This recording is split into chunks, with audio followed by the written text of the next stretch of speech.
Performance. If you have not followed his Triple H horse racing podcast, you're missing out. It's one of the best podcasts in the country.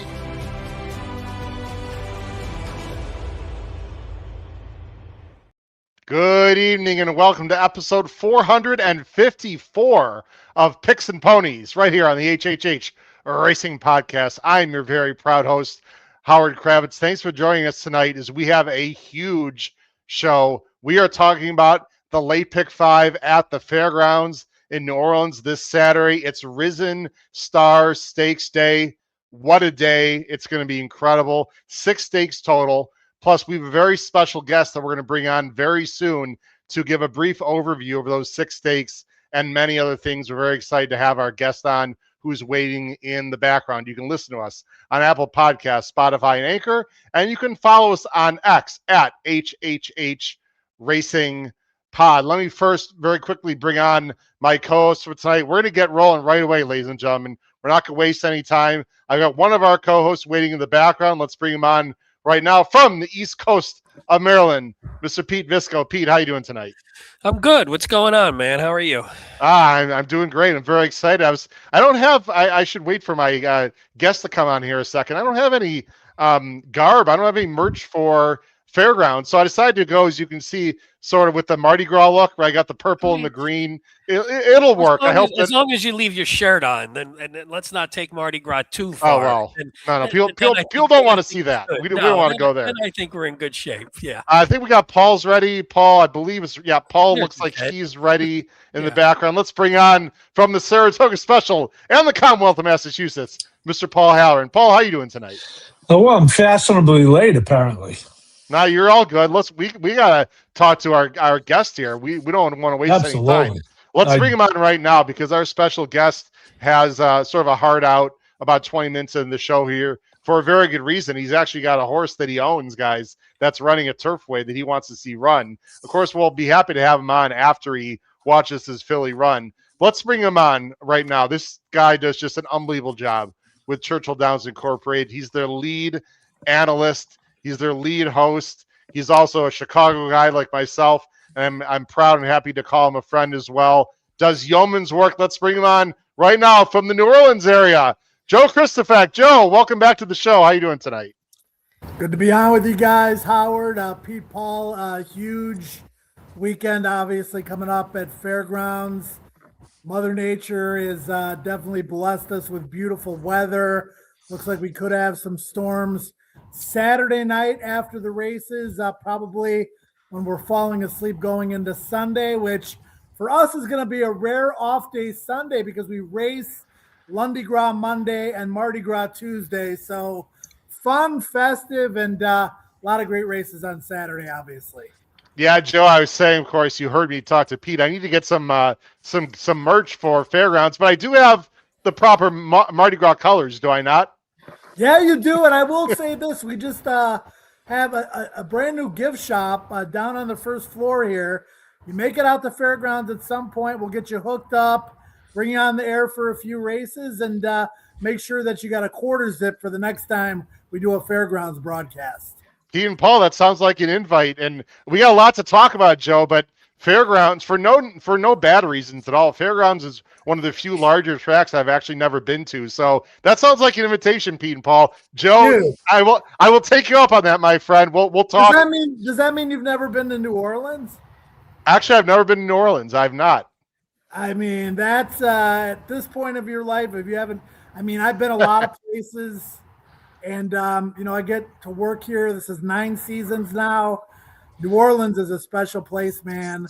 Beyond just the Fairgrounds, just everything that goes on here, the people, the food, so much to love about this city. Well, that's what I'm worried about, Joe. If I come down there, I might put on an easy 10 to 15 pounds. I got to be here for 4 months, so I get it. Unbelievable. Anyway, thanks, Joe. We'll talk off air. Let's get into the races, Joe. But before we do that, unfortunately, I think it's appropriate, and I'd be remiss not to talk about the horrible news we heard today, Joe, the passing of John Sheriffs, who, of course, trained the great Zenyatta, one of the most popular horses in the history of the game. Also trained 2005 Kentucky winner Giacomo and many more. Have your paths crossed at all through your coverage of the Kentucky Derby or perhaps somewhere else?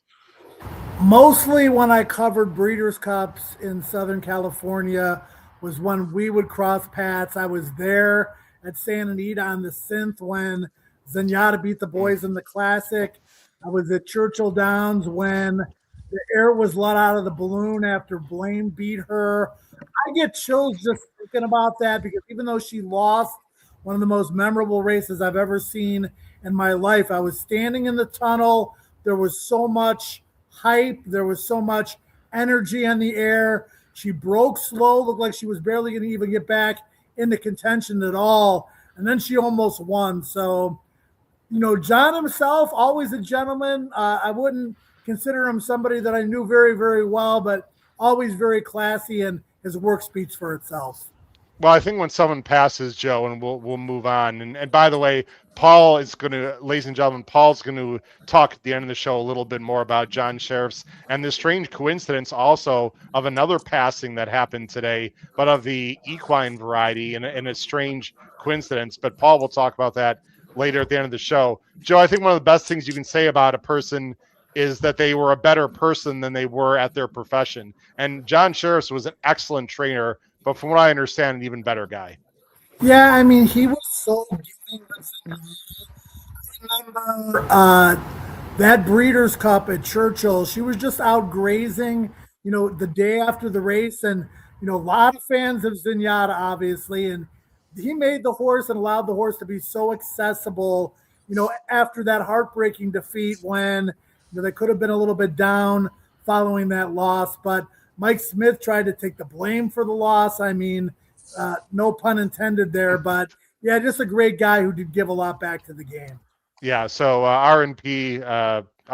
John Sheriffs. And again, Paul will have a little bit talk about him more. We got comments at the bottom of the screen. We got James to 7MV. Hello, crew from Reno, Nevada. We got people from all over the country, actually all over the world, Joe, that watched the show to be around us. We've got Mike Saletta, good evening all, and great to see Joe K tonight. So you got fans all over the place, Joe, as you well know. Let's get into the 6 races. We're going to talk about each one very briefly with Joe Christofek, and then myself, Pete, and Paul will go into great detail, as we always do, about these races. And Pete and Paul, I'll give you a chance to interject some questions here as we go along. Of course, the feature is the Risen Star.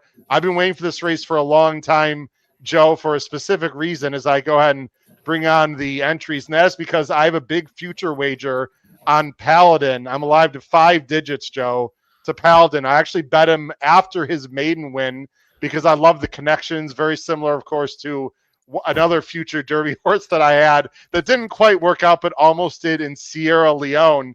Talk about this race, Joe. It's produced a lot of not only Kentucky Derby winners, but Kentucky Derby starters because in the most recent memory, it is the first race now worth 50 points to the winner.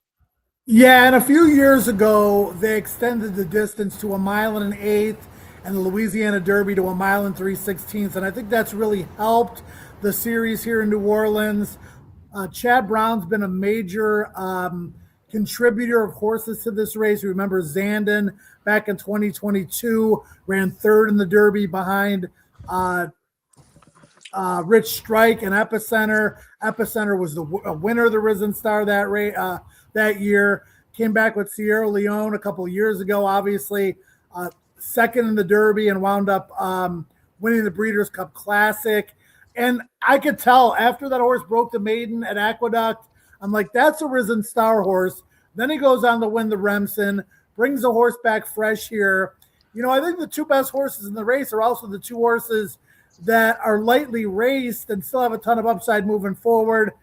Paladin, and then, of course, Golden Tempo, who closed over a racetrack last out of Fairgrounds to win the Lecomte in the 2-turn debut, and a track that kind of sort of favored speed. 5 of the 9 winners on the main track went gate to wire that day. There was a headwind into the stretch. He was able to close from pretty far back, and I think he's got another big step moving forward. He obviously has the recency edge, but I think right now Paladin is number 1 on a lot of Kentucky Derby lists. Yeah, I think he's going to move forward. He's been trained excellently for this race.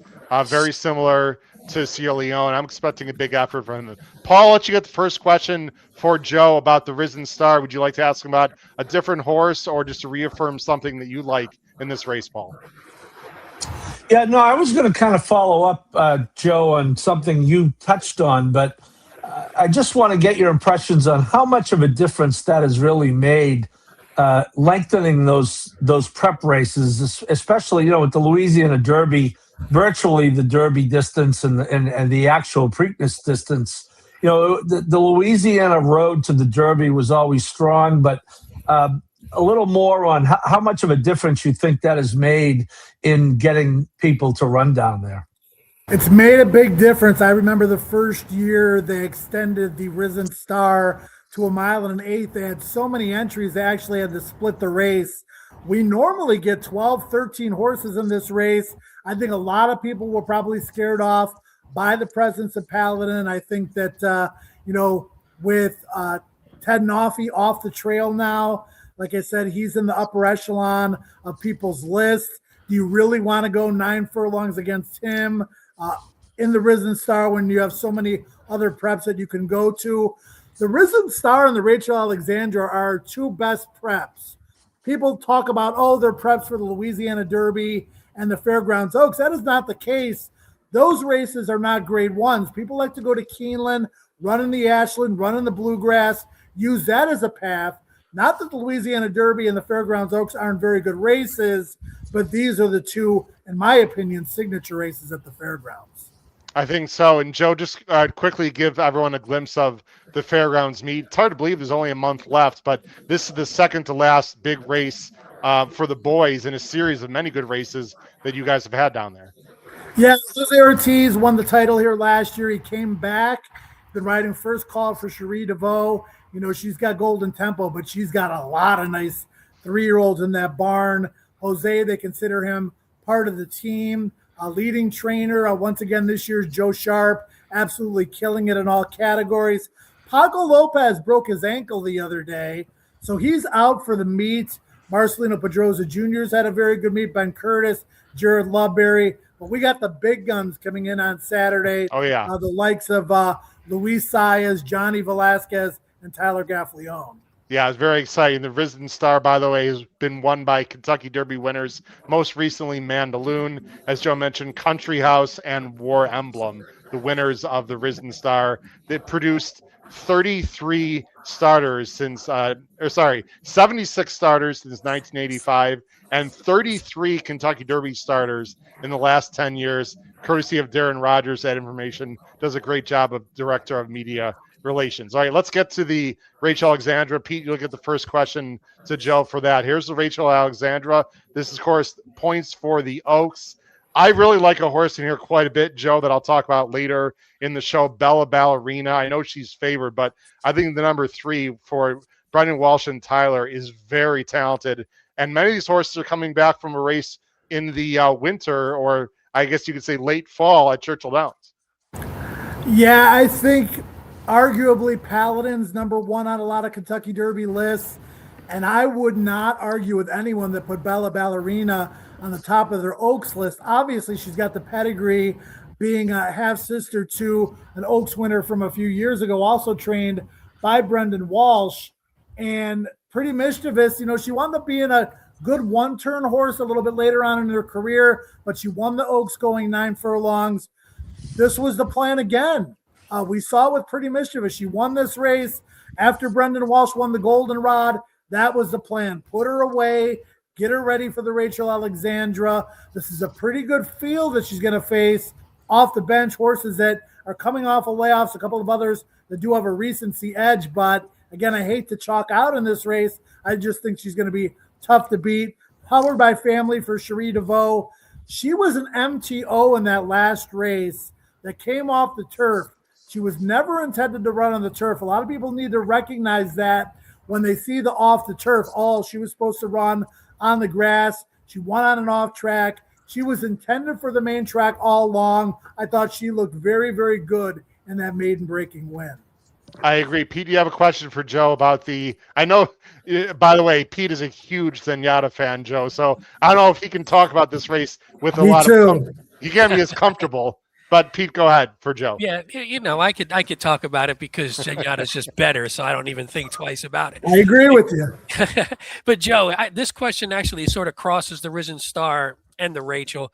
For horses like Bella Ballerina and Paladin making their first starts, for you, since they're both at sort of the top of the market in their respective divisions, what do you look for in their first race out as 3-year-olds that would cement them as contenders? Do you look for like a real flashy win where they dominate? Do you look for like figure increase? What makes it for you to say, yeah, they're on the right track now and they should be top contenders for the Oaks and the Derby respectively? Yeah, really don't want to empty the tank that first race out, right? There's still a couple of months before the Oaks and the Derby. So if they're good, they should be able to win a race like this off the bench, but still progress moving forward. I'm always going to be a sucker for a horse that's flashy.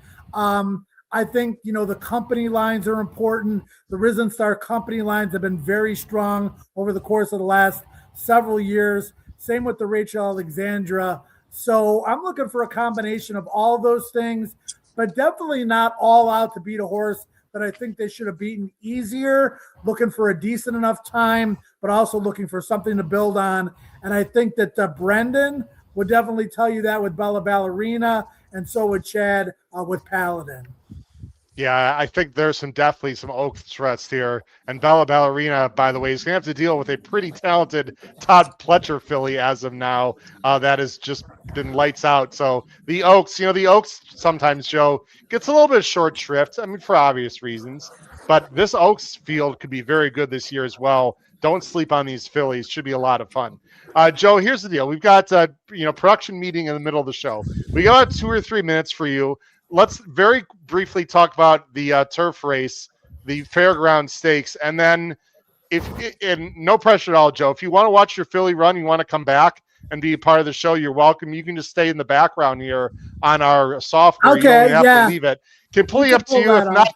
If not, that's fine also. But let's just quickly talk about the turf race here. There's a horse in this race, Joe, race 10, the Fairground Stakes, which is on the turf, 1.1 miles. There's a horse I really, really like, and it's not one of the favorites. What's your quick impressions of this race, race 10? I'm going to take a guess. It's Montador. Have you been reading my tip sheet already, my friend? No. Based on the 10-1 morning line, I know he's a 4-year-old taking on older for the first time, but he just seems like a progressive sort that's only going to get better. He won that last race so easily.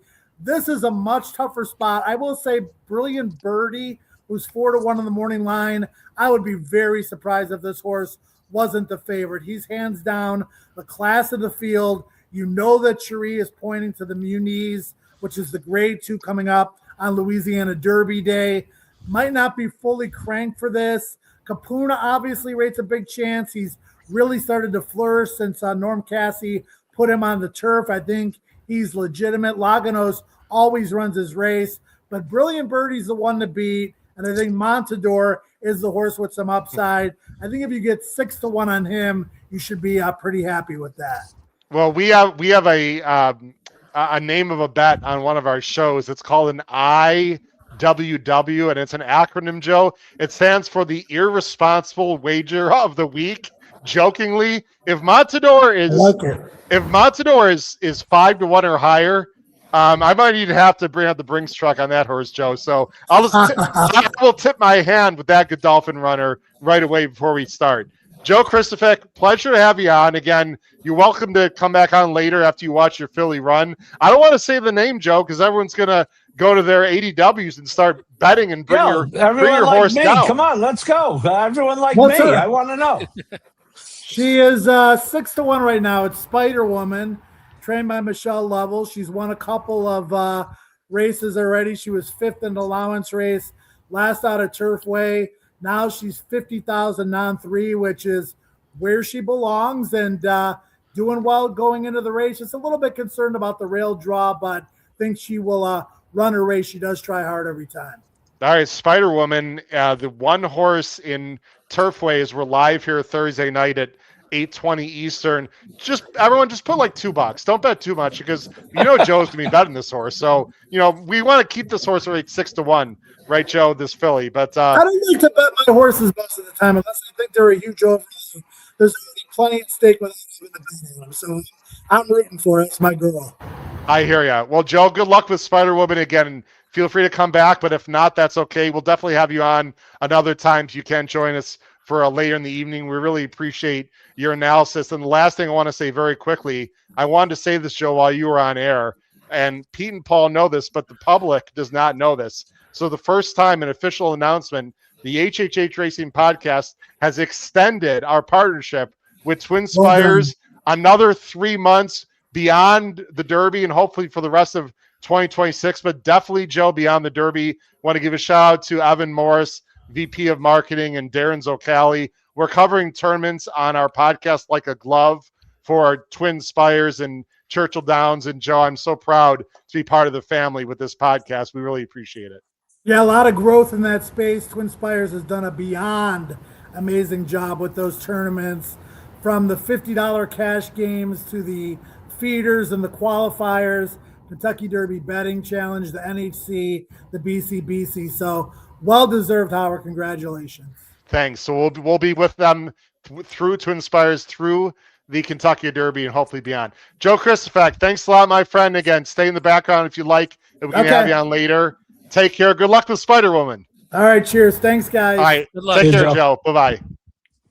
All right, Joe Christopher, guys. Great job as always. Really appreciate him coming on. Let's go ahead and get on to the stakes. Now, we were talking in reverse chronological order, guys, because I want to make sure Joe talked about the most important stakes.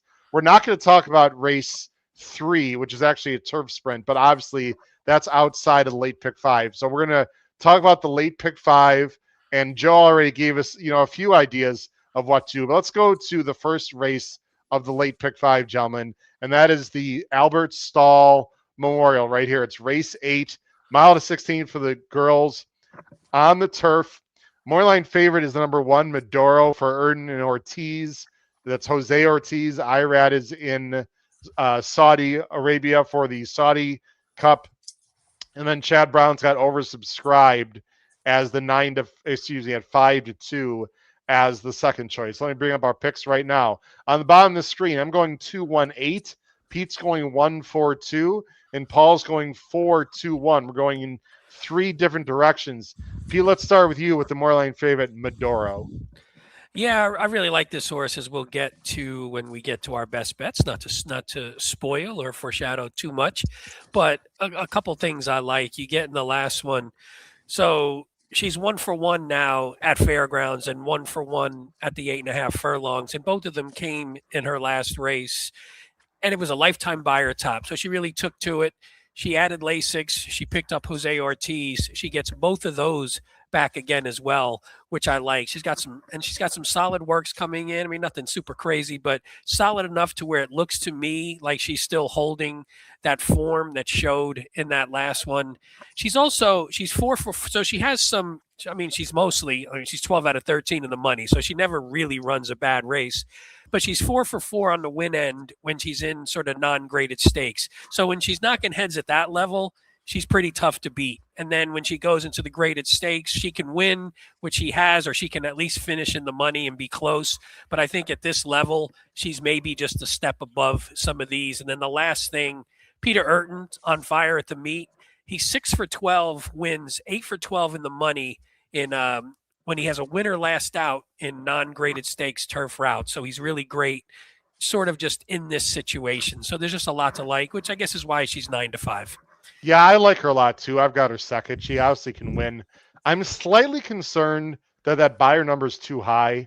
It feels too high based on watching the race, but I trust the numbers. She did get a very good trip. She figures to get another one. The rails are down, ladies and gentlemen, on Saturday. That usually helps the inside paths a little bit as well. So Medoro definitely a threat.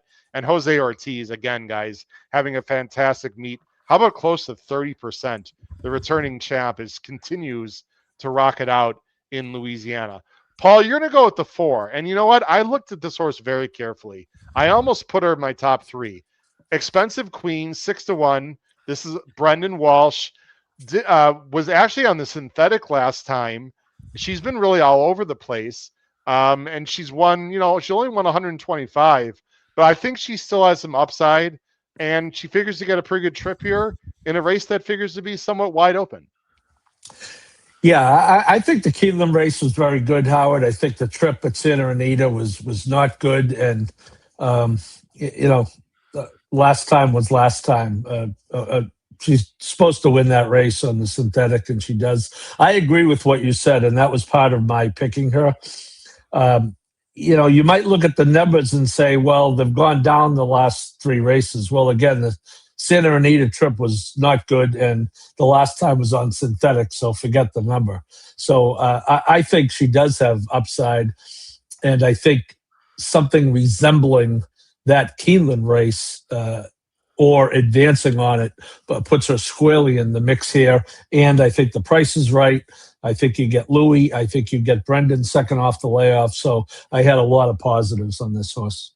And you know what, Paul? I might be, grasping at straws. I think she really might like that lusher, thicker grass that they have down in Louisiana as compared to maybe that hard, really hard surface down in California, because she is Irish bred.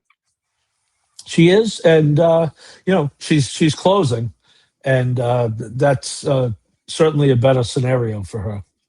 Absolutely. By the way, Spider. I got. Don't say it. I'm probably behind you. I'm watching the stretch right now. Well, I'm guessing she comes up short, but she looked like she was going to go by. She's going to go by this horse, right? No, she doesn't go by. Oh no, sorry, Joe Christopher. Sorry to interrupt you there, Paul. Oh, I hope you didn't beat. She tipped. It looked like she ran huge. It looked like she might have got stopped trying to make the initial move, but then I thought she was going by, and she flattened or the horse just was game who was on the lead. But sorry to interrupt. I just was watching that and got. No, I know you. I'm glad Joe's not on air because we're a little bit ahead of him right now. It looks like Joe's horse ran huge. It's gonna be closer than you think because the wire is messed up. I mean, that was a neck. Maybe the leader came out, Pete, and bothered her. Oh, maybe. Hopefully, I didn't see the head on. Sylvain says there was an inquiry. Oh, maybe I didn't. Oh, maybe he's hoping there's an inquiry. Is he hoping? Okay. Well, anyway, we're digressing Aren't here. we all? It's the beauty of live podcasting here. But anyway, we'll get back to Joe's horse, Spider Woman, who, as of now, finished second by neck, but ran huge and actually got a fantastic ride by Danny Sheehy. Flame Dancer wins the race there at Turfway as of now. Nice Paul, with the favorite too. You should have. Yeah, absolutely. I should have. Yeah. I played a small win bet in honor of Joe there. I wish I put her in second now, unless there's going to be an inquiry. Let's talk about oversubscribed. Oversubscribed is a Chad Brown, and she's off a little bit of layoff, guys, but she feels like the class here, right? She's not one of Chad's monsters, but she's 6 for 7 in the money. She's obviously had some issues, guys. She's 5 years old. She only has 7 lifetime starts, but I think she's going to sit a great trip. She's a fresh face in the race. I don't think Chad would send her there if there wasn't intent. So I'm going to go with oversubscribed. It's not my strongest opinion, but I do like the rail horse. I also want to mention one more real quick, and it's sort of similar to your horse, Paul. The number 8 Feather Boa is a horse that is already 7, but I think she's better than the last one indicates. Creval de Oro was up close and won that race, then came back and finished second, guys, in the filly and mare Pegasus turf. I think Feather Boa is also going to like this more lush ground. And I think she's got a decent shot as a 7-year-old, at least to finish in the money. She's very consistent, guys. 17 of 20 in the money. But mainly Pete and Paul are going with 1, 4, and 2. Do we have any up? There is an inquiry. There's an inquiry. There's an inquiry. Let me see. Do we know who it's on? Because I don't have audio. It's definitely on. It's definitely on. Well, let me see. Oh, well, they're showing the head-on of the stretch down. So clearly this horse has to come she down. came over. Oh, yeah. Take her down. Joe Christopher, you can hear me. Take that horse down. I'll tell you what, the leader definitely came out. This is a no-brainer. This horse has got to come down. Oh, well, we got to get Joe back on here if she comes down. This is one of the most unsportsmanlike things I've ever seen. That was definitely hurting there. How can she not come down? I don't want to bring Joe on because it's his horse. And I'm sure he's excited about it. but this horse should come down. Joe Christopher should get a winner right here at 8-1. Guys, I have 10 to win. So let's go. Let's get that. I want to hit that $80 right there. There's no doubt the horse comes down because I didn't bet it. So I'm usually the jinx and the mush. I'd bring on Joe Pete till I ask his opinion, but I don't want to do that to him. We don't want to do that to him, but I know he's watching intently. All right, guys, let's move on. Very good race there to kick off the late pick 5. Let's go on to race 9. It's the Mineshaft. This is, let me go back to there we go. It's the Mineshaft presented by Haggard. It is a grade 3 older males. They're going 2 turns of a mile and 16th. I think that's a first line finish, guys. I'll have to find out, but I think that's a first line finish. Field of 7, more line favorite is Hit Show. Coming back, guys, off a layoff. I don't know, maybe you guys know. I don't know if this is a prep for Dubai or not. I mean, he won Dubai World Cup. Was it last year? Yeah, last year. Yeah. He won the Dubai World Cup. I'm assuming they like to go back, guys. Let's see what we're doing here in this race. I'm going 2-6-5. Pete's going 6-2-3, and Paul's going 5-2-6. So we're going 3 different ways once again. Pete, talk about Hit Show. We've talked about horses that we're right and wrong about. I'm always wrong about this horse. I never know what to do with this horse. I really don't. Sometimes I think he wants longer, and then he wins going a mile 16th. Then they send him long, and he hangs and gets there. Then he wins the freaking Dubai World Cup, which I thought he had no business winning because I don't think he's a world-class animal. No disrespect. But you like him in this spot. Yeah, I think that's the difference. Is I agree with you. The Dubai World Cup aside, I think he's generally a notch below the top horses. But if you look at him in a race like this, now we're talking grade 3 level. I think generally, and not to say the other ones aren't going to beat him potentially, but generally I think when he's at this level, he's just better because he is close enough to the top level horses to where he's better than the sort of second level down. He likes this distance. He's won his last 3 going the 8.5 that we're going here. So the distance is good. He's got the win over the track, which he got in the Louisiana last year. I just think fit against this field under these circumstances, I think he's the best horse, which is why he's the logical favorite. He's used to facing better, and I think that the distance and the company just suit him very well. Yeah, I think so. And you know what's weird about this race? There's not a lot of early speed signed on. I've always thought Hit Show is a closer. 8 came down, by the way. The first one. Oh, yes, he did. Yep. Did he come down? Came down. Yes. Yep. Oh, hold on a second. Let's put us back on here. Hold on a second here. Now we're definitely. I'm sure Joe can walk. Joe is Spider Woman. Joe's on the phone. He's probably talking to. Yeah, he's talking to his ownership group. Yeah. Joe's on the phone in our green room here. I'm sure he'll be. Well, I'm not sure he's going to come back on. We'll see. But congratulations to Joe Christopher live on air, tipping out one of his horses. I think his ownership group is Brilliant Racing, guys. I think that's the name of his ownership group. And Spider Woman, that was the right takedown. I'm watching the race, Pete. I'm like, how does this horse not go by? There had to be some hurting or something. That's exactly what happened. Couldn't tell anything from the side angle, but yeah. No, the pan shot was hard to tell, but yeah. Wow, congratulations. That's awesome. Awesome. I got a win bet. So there you go. I owe Joe something there now. That's awesome. So if Joe wants to come back on, I'm sure we'll bring him back on here. Anyway, Hit Show, back to Hit Show real quick. He's actually going to be up close in this race, supposedly, Pete, according to the speed fix. Yeah, I mean, I guess that's the thing. There's not like the top-notch speed where in some of these races he's just not as fast as some of those horses, whereas here he could be, and I don't think he needs to be super close. You just don't want him lingering in dead last, but I think if he's sitting, if he gets even the trip like last out, or if you look like 4 back, or even 2 back, maybe a little further, but if he just makes that move on the turn and sort of is in contention, just on class, he should win if he comes back and is the same horse. Again, too, he's 6 now. You just never know how they're going to come back the older they get, but we'll see. No, you don't know, but I think he's very likely. We got some new people, guys. Robert Rivers new. Yes, Robert, we got the DQ. This is like everyone is ecstatic, which they should be. Tupelo Honey, what's up, Tupelo? The 8 got DQ'd. Very good. Chris Couples played him in a tournament, guys, and he scored on that horse. How about that? Nice. We got a new person here. What is this? Grapple Grappler HK. Wow, love the last two letters. Hi, everyone. What's up, Grappler? New person to the show, at least in our chat. Art is here. Took the 8 down. Yep, that's awesome. Everyone's very happy for Joe Christofek. Hey, Joe, can you hear me in the background? I don't know if his audio is on. I don't think it doesn't is. look like it. He I didn't think he react just at all. okay, but he is still there, so maybe he'll come Yeah. back on. We'll see. Anyway, Paul, let's get to your 5 horse, Time to Win. This horse is interesting. Has never gone a mile and eighth, and actually has never gone 2 turns unless you call the bend at Saratoga a turn, which most people do not. But he's the fresh face in here for Chad. Has every right to continue to improve and shouldn't be that far off the lead. Yeah, I think this horse is very interesting. I mean, a $650,000 purchase. I just got a feeling that Chad kind of figured him out. The horse just got good. But, that Aqueduct race was a huge number. Rolled right into, obviously got a late start as a September 1st debut maiden. But Chad just kind of kept this horse rolling right along, went into that Gulfstream race, which, as you said, won by a neck. And, this is, I think, an interesting spot.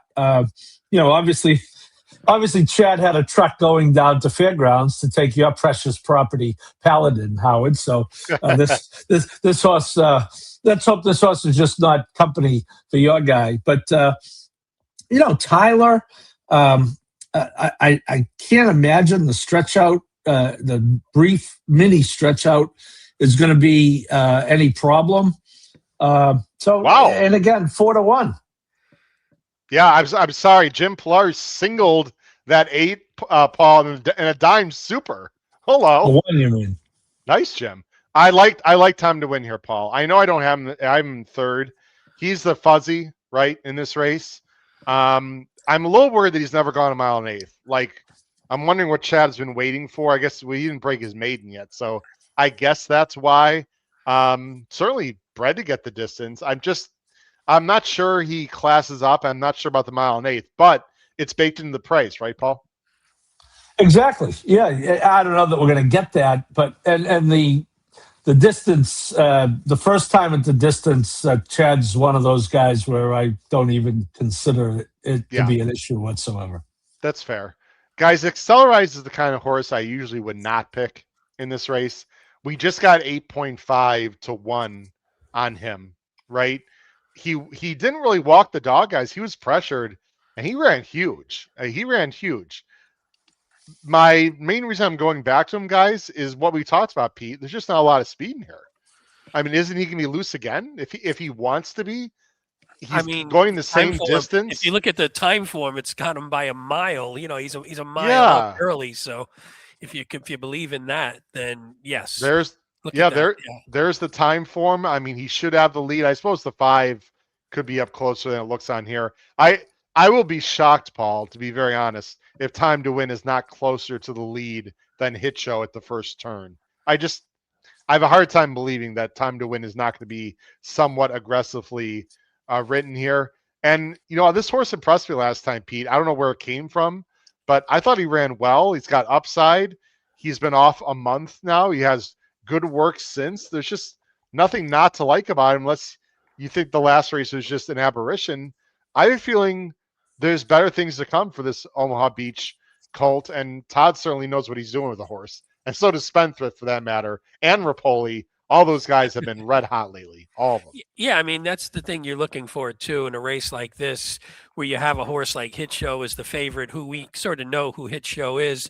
So maybe you're looking, and Paul's doing it sort of with the 5 a bit, Time to Win. You're doing it with the 2, where we're like, there's probably upside here, and we just don't know what this horse is yet. So maybe you're getting 4-1 on a horse that they're going to be like, oh, this horse won't be 4-1 the rest of the year the way he ran today.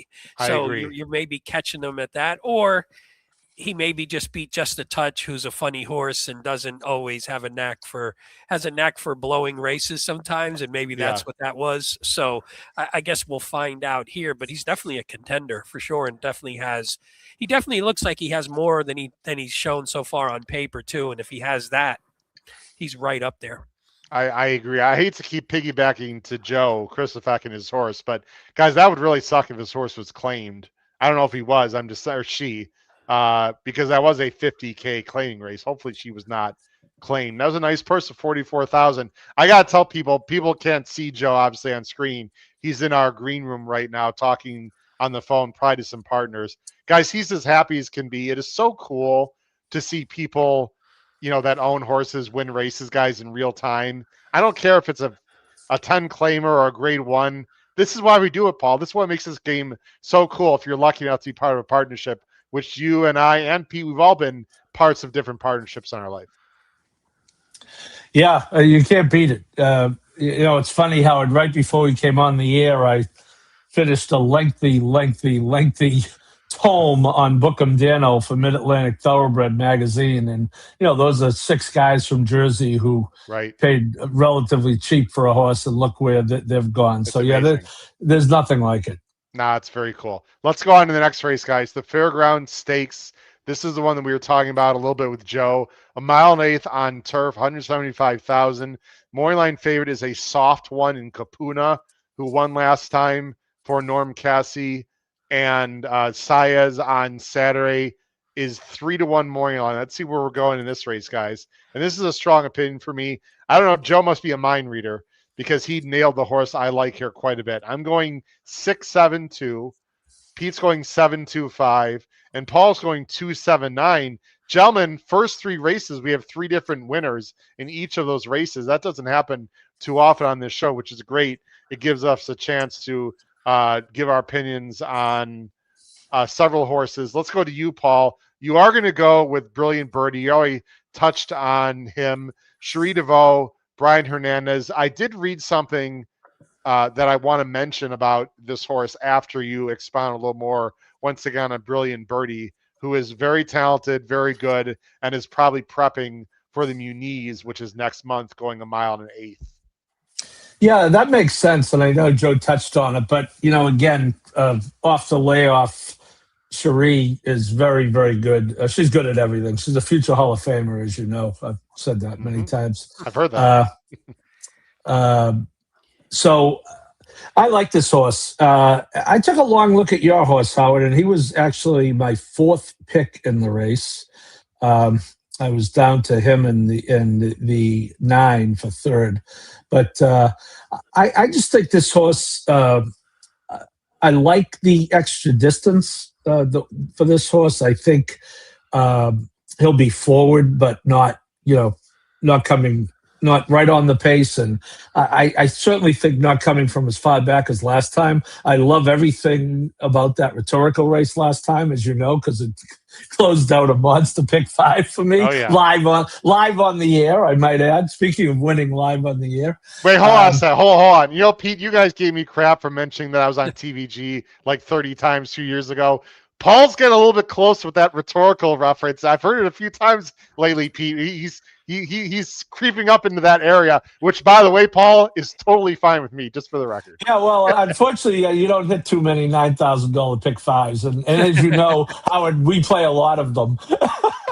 We do. That was a fun one, though, because that was on fun. The air for that was awesome. And nothing beats you name dropping TVG, though, Howard. So don't try and deflect. Yeah, that's right. Good point, Pete. We're not right. surpassing Good point. that. So go ahead. All right. Go back to you, Paul. So real quick, my one question on bringing Birdie, Paul, and this might not be the most important factor, but the 2 times off the layoff prior didn't run well, which was odd because this horse generally always runs well. So that was my one little concern, thinking maybe this isn't the time, because I thought this horse was going to be the favorite. I was shocked when I saw the 4-1 morning line. Just from a class standpoint, I thought he would be the favorite. But Pete, I think that's a good point, but without even watching, just looking at the running lines, wasn't he just a lot further back than he's supposed to be? No, 100%. Just look at, 100%. Look at how he's run. Look at how he's running those races 3, 4, and 5 down. Like, the Wisedan, the when he's Arlington. good, he's closer. Yeah, when he's closer, good lately. right? Yeah. And again, Brian's great, and Brian rode him those races. Yeah, I know. That's why I was like, so. I just think, yeah. I have the horse in second, so it's not like it was a huge knock. But when I thought he was going to be the favorite, that was my little thing. Like, maybe he's just not going to be sharp, and you can get him this time. And he's 0 for 2 in the money at Fairgrounds, which I was like, maybe he just doesn't like the track that much. Who the hell knows? I guess we'll see though. As good as Cherie is, Paul, this is what I want to mention. She was interviewed by Churchill Downs Media. Her wording scares me a little bit in this race because she said phrases like, I'm just getting started with him, and and she hinted that maybe the horse is better at a mile, and like just the whole vibe. I could be wrong. The whole vibe here, Paul, smells like total prep for the Muniz. I don't like her. I love the horse, and I saw her, win when I was at the Wise Dan, when I was covering there at for the Stephen Foster. I don't like her at all Saturday. I just have a feeling she needs one. It's just my feeling. Well, that's fine. I think that's a more legitimate take, in my opinion. Not more legitimate, but a take that I would be more concerned about if she is in fact the favorite. He is in fact the favorite, right? The lower the odds, the more you're looking for a reason for that to come to fruition. So I see that. Right. We'll see. I'm super. This is the beauty of live podcasting, guys. I'm texting Joe as we're talking here because his phone blew up. No surprise. So he can't come on right away, but he might come on a little bit later as I'm finishing a text. Pete, let's get to your horse. By the way, before you get to your horse and we talk about the 7. Yeah. You know that, by the way, Cameo Performance is a lock in this race because you have that horse nowhere. And I think you've played him on every time we've had one of his races on the show. So he's basically locked in now. You know that, right? I was hoping you weren't going to mention him. No, I was definitely mentioning it because I have him in 3rd, too. I actually kind of like him a little bit, but he just doesn't like to find the winner's circle. So. Yeah, no, I know. But you've had him, right? You've probably had him in every time we've had that. Not only have I had him on the show, he's been a spot play for me on the power picks. Like, no, I had full divorce papers on Cameo Performance, and so exactly. He's going to win on Saturday. It looks like Joe's going to come on for the last 10 minutes, guys, of the show. That's great. Yeah. So we'll get Joe back on for the last 10 minutes of the show, guys. Really appreciate that. Thanks, Joe. Exclamation point. Okay, there we go. Let's go back to Kapuna. Go ahead, Pete. I don't want to fall too far behind here. Kapuna. No. Yeah, Kapuna, I think. So this is another one that you like a horse. I'm a sucker for when they switch something up and the horse just sort of comes into their own. And they put this horse. He had one run on turf a while back. It wasn't great. Now they put him back on turf, and he's just become better. He's just become a new horse all of a sudden. He's done it at Fairgrounds in the last 2. It's his first time in graded stakes, but at least he's been in a ton of listed stakes. And he actually, you see on the form there, he's run against a bunch of the horses in this race. So even though it's his first time in a graded stakes race, he's run against and beaten the horses that are in here. He hasn't gone this far, but just watching his races, that's not a concern for me. From a figure standpoint, he fits with this field. And I like that he gets Saez back again because Saez got that run in him last time, got used to him, got used to his style. So I just think he fits here. And I think, again, I like that it's his first graded stakes try, but it's not against like graded stakes horses that on paper just look better than him. I think he wants to be outside because I bet him 2 back in the Devoto Memorial. And he tried to come up the inside against I'd Rather Be Blessed. It didn't work out real well. And shout out to Ryan Anderson, who said the same thing, our co-host of Pacific Horse Players, and of course on his own show, The Gallop Out. He mentioned exactly the same thing. And I was listening to it in the radio. I was like, did like a pump fist, like, yes, Ryan, you're exactly right about that. I think Caputa, and he's going to be wide. My only concern, I guess, is there might be a lot of pace here, Pete, but there wasn't a lot of pace last time. No. The other concern is we don't know about a 1 1/8, and he's never gone a 1 1/8 as a 7-year-old. So we've talked about this 1,000 times, Pete. He's the kind of horse that I want to use and have to use in a pick 5. He's definitely not the kind of horse I'd want to put a win bet on at, let's say, 5-2. Yeah, it depends what you get him at. No, I agree with that. If he's Yep. too low, but yeah, I mean, I like him as a win play here. But I think it's a pretty even field. So I think going with a little bit of value, which you're going to talk about in a second, makes some sense too. Yeah. So this race, guys, reminds me in a very weird way of the Southwest Stakes at Oaklawn last weekend. And people were like, Howard, what are you talking about? That was a 3-year-old race on dirt. This is a turf. Like, very simply, I did not like Butane at all. I did not like the 2-horse. I became Decode at all. I didn't like the favorites at all. Guys, I feel the same way about this race. I don't want any part of Kapuna, on a win bet. He can win. I don't like Brilliant Birdie. I just already talked about that. Laganos never wins. I'm sick of him. So, like, where do you go? And I think Montador, guys, I know he's light on figs. And Pete, you like these kind of horses too once in a while. They look light on figs, and he is. He's got to improve 2 or 3 lengths.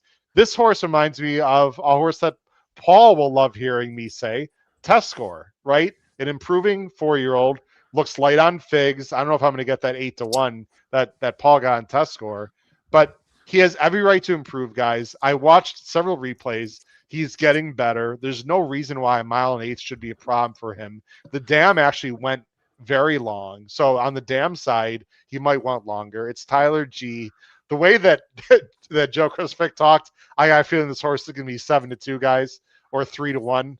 But you know what? I like him a lot. I think he fits. I think now is the time where you can get a price on him. Montador is one of my best plays on Saturday. Admitting, though, Pete, that he does have to improve a little bit. Yeah, he does. But again, I think the one thing you said that's the best point is it's his first race as a 4-year-old, and we see improvement from 3 to 4, and a horse can still mature at this point. So you see that. And the one thing I think might be in his favor, he runs really well. I know you don't always look at this, and we talk about it a lot. He runs well on Lasix, and maybe 2 back in that graded stakes race. Maybe it was a little too much too soon. Mm-hmm. Maybe it was the loss of Lasix, but luckily being at Fairgrounds and the graded stakes, he gets to be on Lasix here. So that could move him forward as well. So I think that combination, and you see that nice work 2 back where maybe he's just getting better. And again, you could be getting a horse that you're like, hey, I got him at 6-1. And it's just because we didn't know yet. And that's why you're getting him at 6-1. And sometimes you like that. That's the one you look for. We always say we're not looking for who necessarily has been the best, who can be the best in this particular race. And he could be that. Yeah. It's Stidham. He's on the come. He hasn't raced in a month. There's like so many things I like about this horse, and I'm probably putting Cameo Performance in the winner's circle, as you said. But I think Montador is very live. If I have a lot of guts, I would single him. I'm not sure I can do that, but I think he's very live, guys. All right, let's get to, and again, ladies and gentlemen, we are going to have Joe Christopher back on the last about 10 minutes of the show. We really appreciate him doing that to talk about Spider-Woman and anything else that we didn't get to. But an awesome win for Joe Christopher live on this show from Churchill Downs Incorporated, who won on his 8-1 horse Spider-Woman, which, by the way, is an awesome name. Let me just say that too. Out of Spitester, not Spitestown, out of Spitester, actually. So that horse won at Turfway tonight live right here on the podcast. Let's go on to the next race, guys. There's 2 more races to talk about, and the next one is the Fairground. Sorry, I almost said the Fairground Oaks. That's next month. So Rachel Alexandra. This is points for the Oaks. It's a grade 2. It's a field of 7, guys, because the number 8 at the bottom of the screen, Agrippina, is scratching. I'm sure it's not because Paco Lopez was scheduled to ride. I'm sure they could have gotten someone else. But 8, Agrippina, is scratching. Moyline Favor is a horse I like quite a bit. It's not overly creative. She's 2-1 for Brendan Walsh and Tyler G. That is Bella Ballerina. I'm going 3-1-5 at the bottom of the screen. Pete's going 1-3-7. And finally, we have an agreement. Paul is also going with the 3-horse. He's going 3-5-6. Pete, let's go to you first, though. Just Singing is going to try to do that exactly to the winner's circle for Sweezy and Johnny Velasquez at 7-2. The rail horse, that's who you're going with.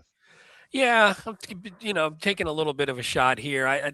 You see, Just Singing did lose last time to Bella Ballerina, and when you watch that race, the one thing I liked is Just Singing was sort of getting into that horse a little bit, and Atropa was getting to Bella Ballerina a little bit there. So the way I'm looking at it is just maybe if Just Singing comes back with some improvement, we could sort of reverse that a bit. And if Bella Ballerina, for whatever reason, comes back just a little bit short and can get run down and just isn't that much ahead, or maybe hasn't grown enough to sort of move too far ahead the rest of these, maybe she might be ripe to be beaten here. And I think she's going to probably be lower than those morning line odds too. So I think Just Singing is one that could sneak in. I like Johnny V, maybe Johnny V, or hopefully this horse comes back and could be a little bit more forward though.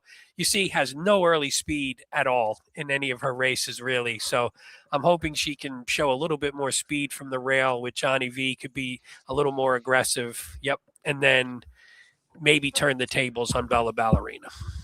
So we have trouble. We can't show the replay because yeah. That's why I didn't mention we it. know. But yeah.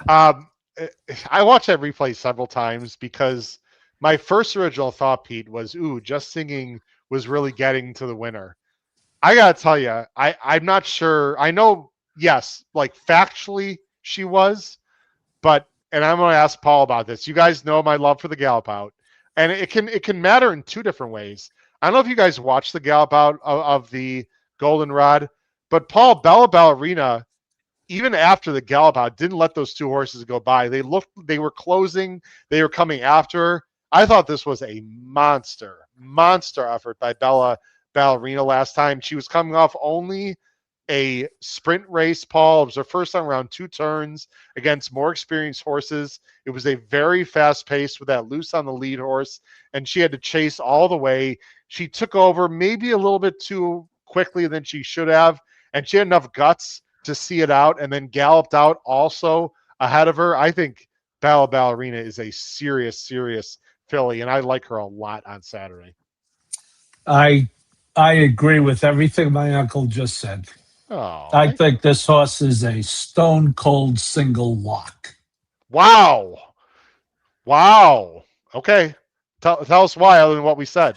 Well, I think that in addition to her talent, which you detailed very nicely, I think, race flow. I mean, is there any reason she's not going to lead? And once she goes to the lead, is there any reason she's going to have to run too fast? I just don't see it. I just think Tyler has it his own way. And now, look, as Joe said, you don't want him too cranked the first time out. But, Brendan's been down this road before, right? Yeah. With Pretty Mischievous. So I agree, Howard, in watching that Goldenrod, I think people would be mistaken to think that this horse, quote, just held on. I agree. This horse should have absolutely no problem running the mile and an eighth, let alone this mile and a 16th by Street Sense out of this Pretty City Dancer mare. So yeah, Paul, if someone wants a gun, they can just let her gun and she can just sit. Like, she doesn't have to have the lead anyway.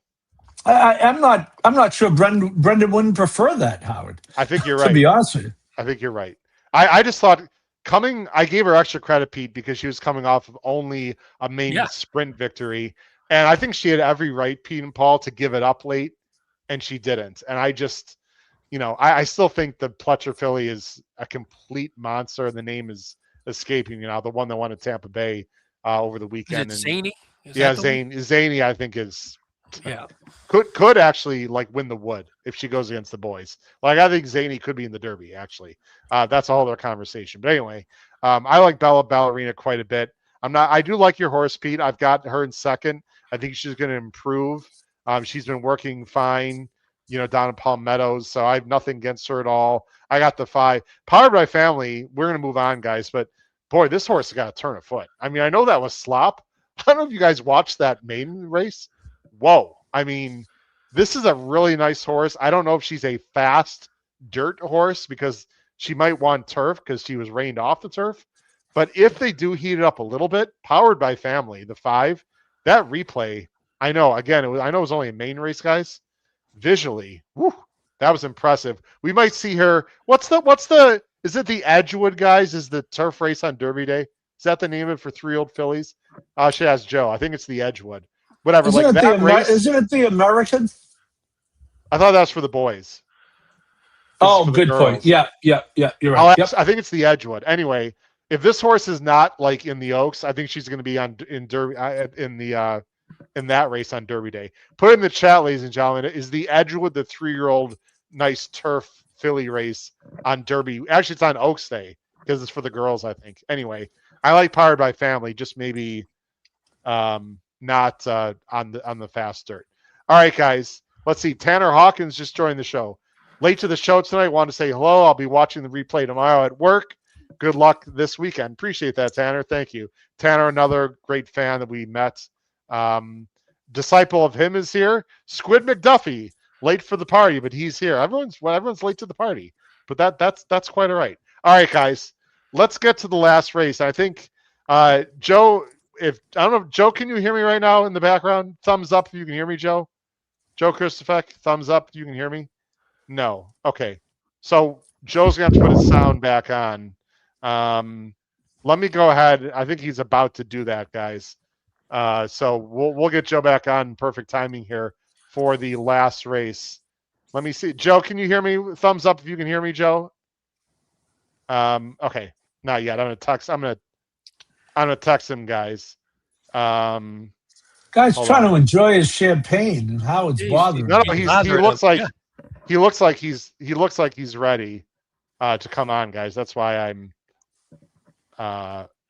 doing that. All right. We'll figure it out, guys. Let's go to the big one. Perfect time to bring Joe back on, the Risen Star. We already talked about it a little bit. It's 50 points, of course, for the winner. So, guys, this is important for a lot of reasons because the winner of this race is basically in the Derby field unless he gets injured, right? I mean, so this is truly a Derby prep. Let me turn off the picks here. And the second place finisher, guys, gets 25 points. So horses like Golden Tempo, who I think he's got 10 along with Paladin. I have to double check that. If they get second, guys, they have 35. That's like right on the cusp of the Derby field, right? So whoever gets first is in. If some of these horses, if they get second, they could be in. All right, I think Joe's ready to come back on here. Has 20 already, by the way. Golden Joe, can you give us a thumbs up on screen there if you're all right? We're going to bring Joe back on right now. He's got a lot of reasons to have his thumb up other than, of course, I asked him. Let's bring him back on. Hold on. Full screen. The winner of race 6 at Turfway Park tonight with Spider-Woman, Joe Christopher is back. Joe. Yeah, it was fun. That was a good idea not to have me on the air. Because I don't know if certain words can be used on this podcast, Howard, but there are a few of them flying around for a variety of different reasons. That's the first DQ in the history of Brilliant, 5 years now that we've got put up. I don't think we've ever been taken down, but I'm sure you guys saw the race. The horse deserved to come down. And it's actually one of my good friends, Larry Ravelli. You probably know this, Howard. I had to send Howard a little voice memo text. I had to send Larry a little voice memo text. He enjoyed it, though, very good-natured. And that's the one great thing about owning horses, the memories you make in the cheapest races to the stakes races. I'll always remember how this went down tonight, guys. Joe, that's exactly what I said. It's so funny you said that because I don't think you heard me say it. I was talking to Pete and Paul. We've all had pieces of horses in our lifetime. Paul and I have current horses with certain ownerships. It really doesn't matter if it's a 15 claimer or if it's a grade 2. The feeling of winning a race is just awesome. I can see it on your face in the background, Joe. We are watching the head on. Because the pan didn't really tell the story. Paul Halloran, to your right on the screen, immediately said, this is a no-brainer. Has to come down. Complete herd. No doubt about it. Right, Paul? Yeah, and some contact, too. I mean, it would have been criminal. Absolutely. I thought we were going by, so. I thought so. Joe, I swear at my parents' grave, I got $10 to win. So now you've helped me get you've helped me with that plane ticket down to New Orleans already, my friend. So I appreciate that. I'm glad to contribute. All right, so we're on the last race, Joe, which is perfect. I'll let you chime in a little more here for about 10 minutes, and then we'll let you go. Again, here's the race, guys. The Risen Star. We talked about it. Let's go to our picks on the bottom of the screen, Joe. You'll see our 3 picks. I'm going 4-7-2. Pete's going 7-4-2. Paul's going 4-1-7. Paul, you and I are going to go with Paladin.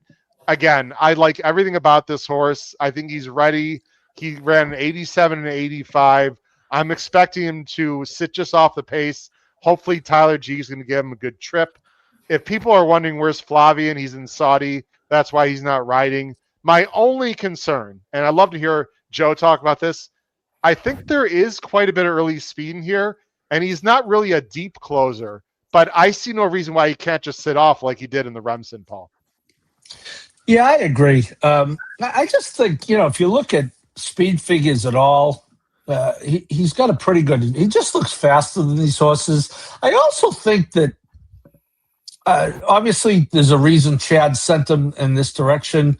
I think winning this race is very helpful because, as you say, you're in the Derby with 50 points. Let's face it, there's no way you're not going to be in the top 20 with 50 points, which means as the trainer now, you can really do whatever the hell you damn well please, not having to garner any more points. Yeah. So, look, he's going to be a heavy favorite. He's dream on if you think you're getting that 8-5 of the morning line. You want to talk about irresponsible wages. Does he have to win off the layoff? Not necessarily, but I kind of think, and this is just a guess, that Chad would like the idea of winning this race and probably getting him back to Keeneland for the Bluegrass, which seems to be his favorite route. I think so. Joe, what do you think the instructions are going to be from Chad to Tyler? Obviously knows the track well. He has not ridden this horse before, but he certainly has ridden for Chad many times. Does he just break cleanly and look to his left and right and see what Chip Honcho does and see if anyone else sends from the inside? Like Universe. I suppose Universe could send, right, with blinkers on, Joe? Maybe. I just think the way Chad trains his horses, fitness is not going to be an issue. And a lot of times off a layoff like this, especially going, 9 furlongs, and this horse already has experience going 9 furlongs, you'd worry about him getting a little bit headstrong in the race and, maybe running his race a little bit too early. But with this barn, that doesn't concern me at all. And you look around at the rest of the field and you just say to yourself, who are the horses with upside? Who are the horses that can improve? Golden Tempo is obviously a candidate to improve. I think Chip Honcho taking the blinkers off. He was very headstrong in his most recent race, but there's questions whether or not he's really a 9 furlong horse. Kind of sort of reminds me of Track Phantom for Steve a couple of years ago. You look at the others, you could say upside with Cording putting the blinkers on. He didn't run poorly at all in the Remsen. It's Pletcher. But the rest of them, Carson Street, he pretty much is what he is at this point. I just don't see a lot of upside. The horses with the upside are the 2 horses that are the ones to beat to begin with. I think so. And Pete's got Cording. Joe, this is my future Derby backup. I do have future on Cording because he's a full de Clairiere, and I just love the breeding. These horses can change in an instant, Joe. We know this. These are teenagers, right? And this horse is not run in 2 months. And Pete, I like your pick here because, and Joe touched on this, the fact that Paladin is here, I think did scare off some people. It didn't scare off Todd. And Joe, that means something to me because he could have put Cording anywhere, including an N1X if he really wanted to, even on this card, because there's some very good races on the undercard we didn't even talk about, and some main races too. But Pete, the fact that Pletcher is convinced this horse is ready for this level, it puts the blinkers on. I think he's going to be more forward. I thought his Remsen trip was tougher than it actually looked, and I think he could run a huge race here. Wouldn't surprise me at all, Pete. Yeah, that's what I'm sort of looking for. It's funny because I know Paladin is your horse, and I was thinking back when I remember watching the Remsen. I didn't see it live, but I watched it later that day, and for some reason I remember it because I was like, I don't love it that much. But it's one of those where it's a 2-year-old race, and the horses could come back, and we don't know how they're going to come back. But I really like Renegade, so if I like Renegade, you kind of have to like Paladin. I was just going to bring that up. You kind of have to, and I really like Renegade, so I'm looking at Cording going. Cording just didn't get the best trip. Didn't break well, was bumped a little bit, got knocked around. And, early in their career horses, you never know how they're going to react to that, but still was running on late. But the top three just sort of got away. So there was really nothing else that Courting could do in that race. But now, like you said, they're getting the blinkers. You have Johnny V, who we know can be forward on a horse, and maybe that's the plan. I think the works have been solid enough to where I think the horse is coming in form, but he's going to need to be better. And you just don't know if he's going to be better, but that's baked into the price as well. And if Paladin, for some reason, doesn't come back and Golden Tempo is just too far back and doesn't break well and has a lot to do, then I think Courting could be one that maybe that talent and that, you see the $5 million price tag. So somebody thought there was some talent behind that horse. So we'll see.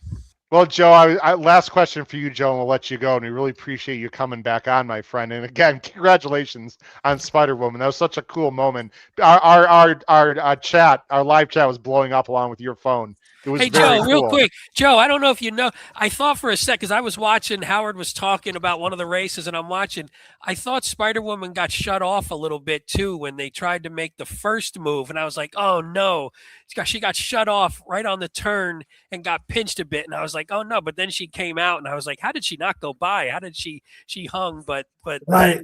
then when you see the head on, then you understand why. But from the side angle, you couldn't really tell anything. But No, I thought she got shut off, so I felt bad for just that minute. Like, oh man, that's gonna screw her. Probably She had to re-rally there a little bit. I thought it was a good ride by Walter because I thought he came out and tried to show his horse, our horse, so he would his mount would dig in.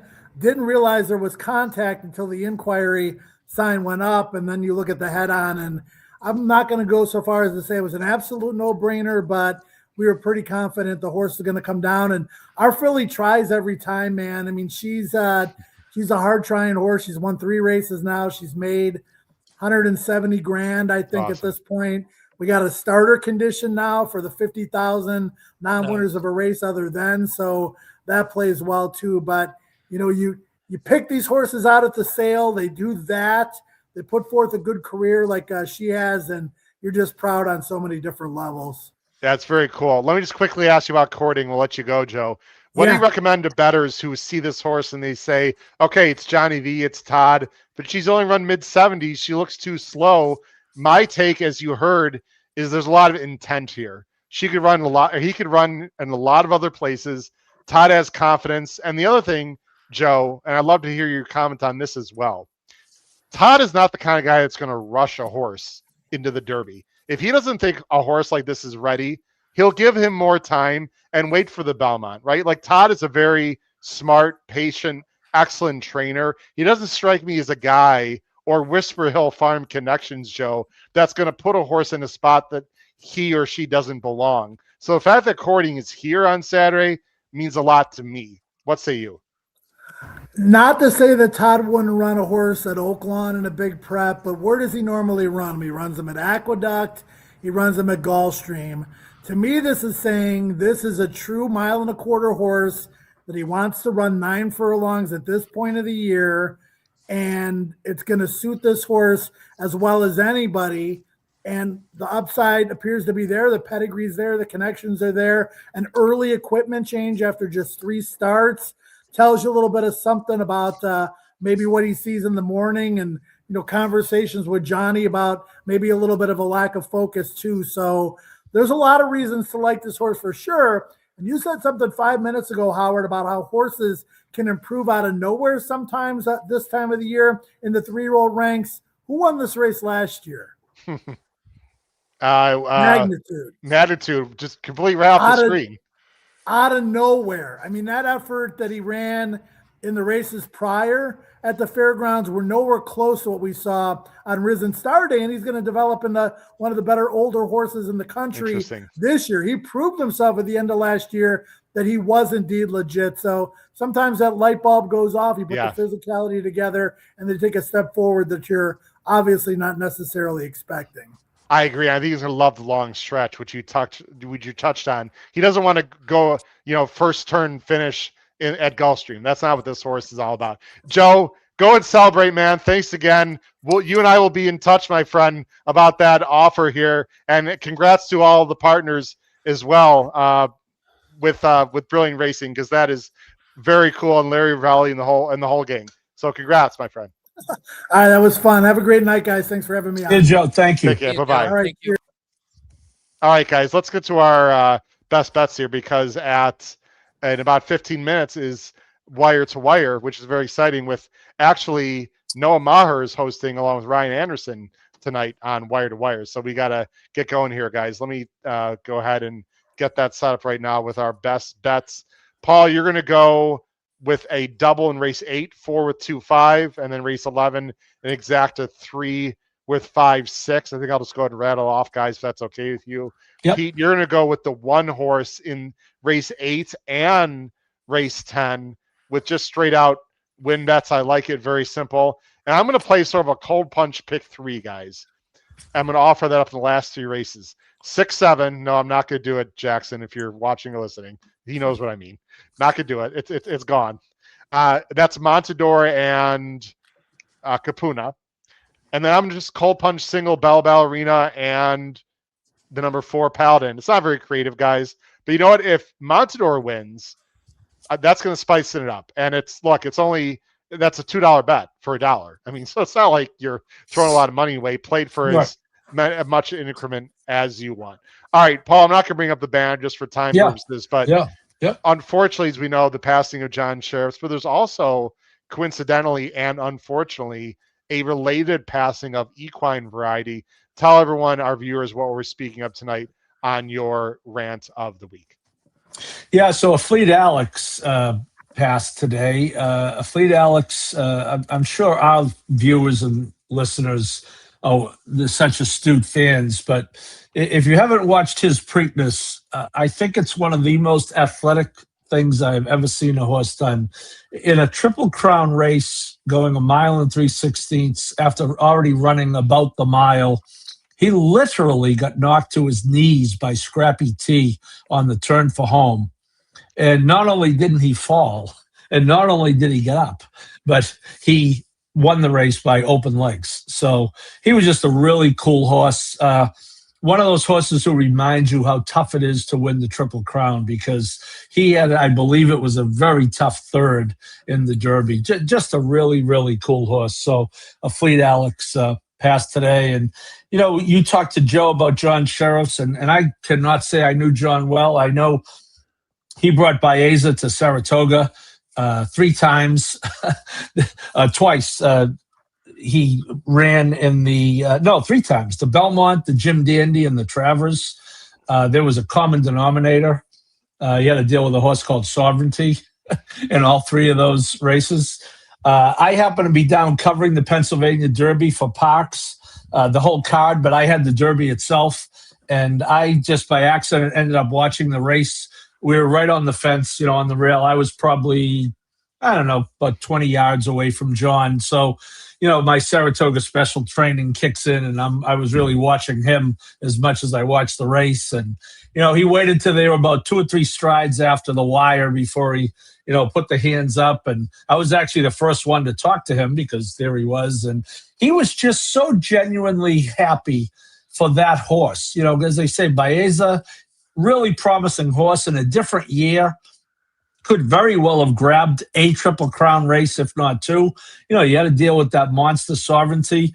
And, you know, he really felt vindicated for the horse. And just a, you know, obviously Zenyatta 19 for 20, just a phenomenal job there, beating the boys. But saw him on the backstretch all 3 of those times at Saratoga, walking Baeza to the track. Always a smile.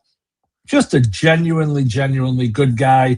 I ended up talking to him after the Derby on the phone to talk about his trip down there. He was talking about driving around and finding state parks, and, you know, just a really good human being. And apparently just didn't wake up today. And, you know, God bless him, and a real loss. I have voted for him for the Hall of Fame, and just a real loss. Just a great guy. Yeah, it's a real shame. And Ryan Anderson put in our group chat, Pete, that he talked to him last week. Life is so damn precious. I don't want to get all philosophical, but it's just, it's crazy.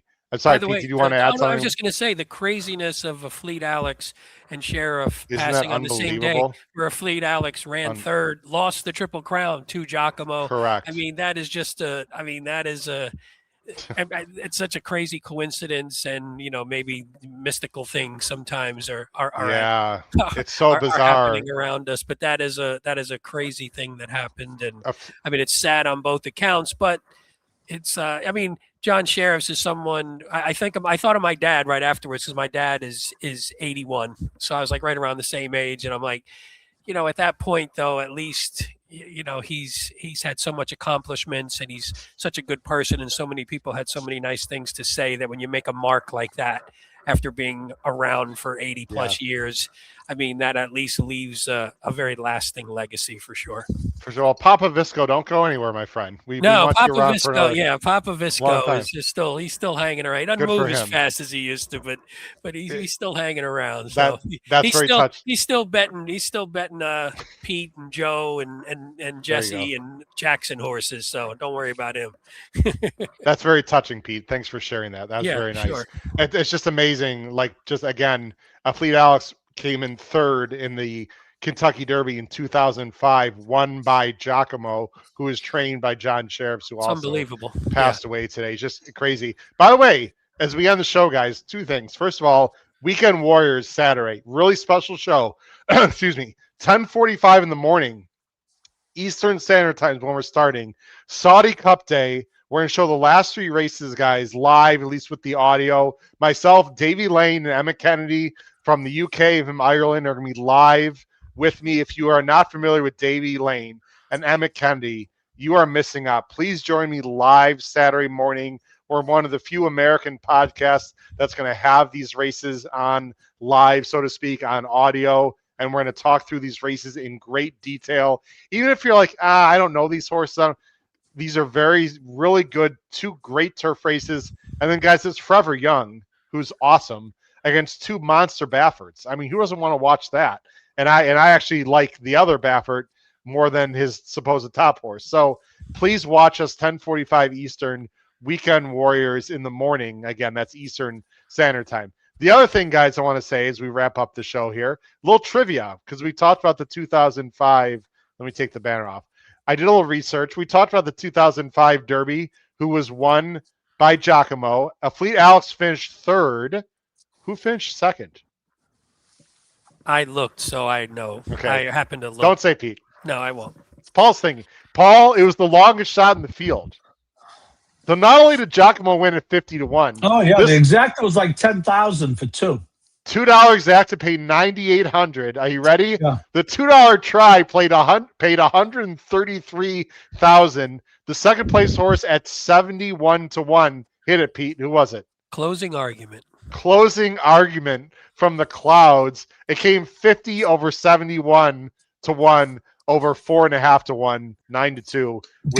Howard, a guy in the turf club. I watched that race in the turf club at Suffolk Downs, and a guy from the city I live in, Lynn, had that exacta for either 10 or 20 and bought a horse with it. Jesus. Wow. That is I can awesome. tell you, I was there, Paul, and I did not have the exacta. Luckily, I was probably too No, drunk I mean, at that yeah, point. look, I was too thrilled. drunk at that point to really realize what I was missing. So I mean, I'm thrilled for John to have won a Derby, but Fleet Alex was approximately 20 lengths better than Giacomo any day of the week. Well, yeah, he blew by Giacomo in the Belmont. It was just completely embarrassing. Yeah, he won by like 15 lengths. Yeah. Anyway, guys, a lot of fun. Congratulations again to Joe Christopher, and thanks for him coming on. And guys, I'm taking him up on that offer if he's serious. So look for me. I like quarter zips. I'll come. Well, I was talking about just, not only that, but having a chance to be on air. That'd be pretty cool. Oh, I just want the quarter zip. You can go on the air. Well, I'll get the quarter. That's fine. I'll give you the quarter zip, and I'll go on air and promote the podcast, and I'll get Pete some beads for the next Mardi Gras or something. Well, great. Yeah. Or a beignet or something, Pete. Whatever. I don't know. Beignets I do love, actually. That I actually have never had one, and I probably would bring down 100 back with me if I actually went down there. So anyway, thanks to Joe. Maybe that'll come to fruition. That'd be pretty cool. But for Pete Visco and Paul Howard, this has been your proud host, Howard Kravitz. A really fun and exciting episode. 454 of Picks and Ponies. Again, Weekend Warriors, 10:45 Eastern, starting time on Saturday with me, Davey Lane, and Emmett Kennedy for the last 3 races of the Saudi Cup. Crush your bets in the Risen Star Stakes on Saturday and all the other stake races. Go Paladin. Have a good night. Take care. Bye-bye.